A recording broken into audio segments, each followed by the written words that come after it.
Welcome everybody to tacosandgeeks.com. Justin here, back with more anime reviews. And today we are kicking off fall anime 2024 coverage. And man, do we have a doozy for you today. We are kicking off this season with a highly anticipated anime show. It's from one of the masters of horror, produced by Adult Swim and Production IG. So we are going to kick it off with the highly anticipated Uzumaki, which is written by Junji Ito of horror manga fame, one of the greats, one of the goats. And we're gonna kick this off. Episode one will be premiering Saturday, September 28th on Adult Swim at 12:30 a.m. in the Tsunami block. And I was able to receive a screener, so thank you to Warner Brothers, Adult Swim, Production IG for the screener. And as always, we give you a brief synopsis of the show. So without further ado, folks, here we go. And it reads such as this. As Shuichi urges Kirie to escape the town with him, the real spiral horror begins. And of course, this will be spoiler free as I always do. So, with that being said, let's get into it. I did watch this both in English and Japanese dub, so we'll talk about the voice acting performances later on. But first, I want to start off. I usually start off with story, but today I want to kick this off with the animation and what I thought of the animation. How was the animation? Animation was stellar. Love it. I mean, it was worth the wait. This is how Junji's adaptations should have been from the beginning, and it should have been like this from the start when it came to that Junji Ito collection that we saw on Crunchyroll. This is how it's supposed to be, folks. And I know a lot of us were disappointed with his other anime adaptation shows that we kind of just felt something felt off. It kind of didn't hit the mark for a lot of us. Have no fear, folks. This is the one. This is the one. Trust me when I tell you that it is straight from the manga to the screen. And they did a really great job, just aesthetically, artistically, really capturing his character design, capturing the environment, capturing the imagery of that sense of dread. And speaking of dread, this show does a great job of building that tension in terms of storytelling in episode one. We get introduced to our two main leads here, and they do a really good job of just doing characterization here. But the whole scope of this story is kind of like this cosmic mystery of what's happening to this poor town where things are just going spiral, not to be no pun intended, but things are getting out of hand. And Suchi's family, his father in general, is acting a little erratic.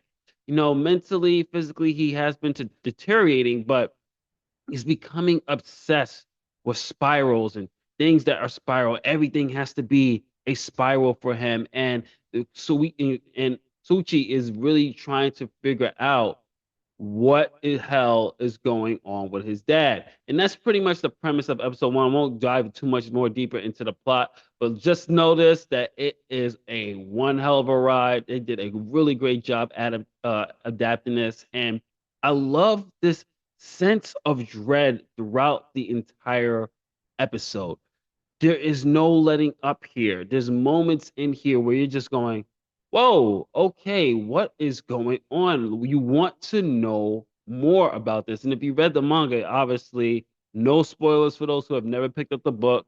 And if you even seen the movie, no spoilers, please. Let's be fair here, folks. Don't post any spoilers. Don't be that person. But anyway, what you're gonna like about it is the fact that yeah, you could pick up the page and look at certain pages and look at certain panels and go, oh, it's right there. Oh, that's right there. They really did adapt it. It really is page to the screen here, and like I said, really love what they did with the story. Won't dive too much deeper into that. I got to highlight. I have to highlight the sound, the production, amazing. The Japanese dub is out of the park, home run. Really feeling, you're going to keep hearing me say this throughout the whole review. Really feel that sense of dread here. And they bring their A game to this. English dub was good as well, but honestly, not as good as the Japanese dub for this one. If I'm going to recommend it, I will highly recommend you watch it in the Japanese dub. Ing's performances was great as well, but there's just something about the just something more authentic with the Japanese performances here. Like you really do feel the characters' emotion, that sense of dread, that sense of fear. And in English dub, you do feel it as well, but honestly, I didn't feel it as much as I did with the Japanese dub. And that's mainly because I probably watched the Japanese dub first. So, that's probably that. And plus I'm team sub when it comes to certain animes, not all, but certain animes are more team sub. So yeah, so a little biasness there. But the music, folks, yeah, yeah.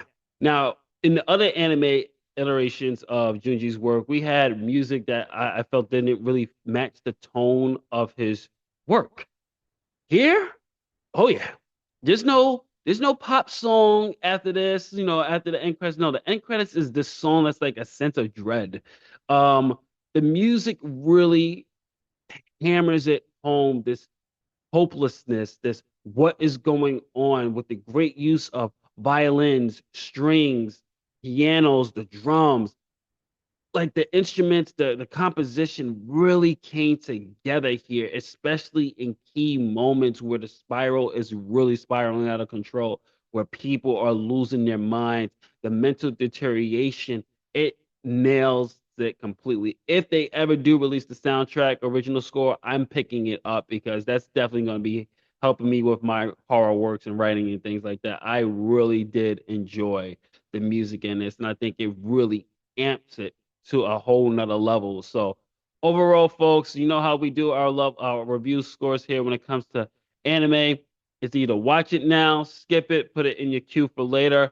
Since this is going to be on Adult Swim, not sure if it's going to be on Max. I'm pretty sure it might be on Max. If it is going to be on Max, definitely, folks, we're going to give this a watch it now. The wait is over. They did it. You're going to be satisfied. You're going to be happy. Great episode. Looking forward to episode two. I know I kept it very vague here, but for obvious reasons, I don't want to spoil anything. Just know if you certain scene that you're thinking of, it might be in this. They might actually do it. They did not hold back.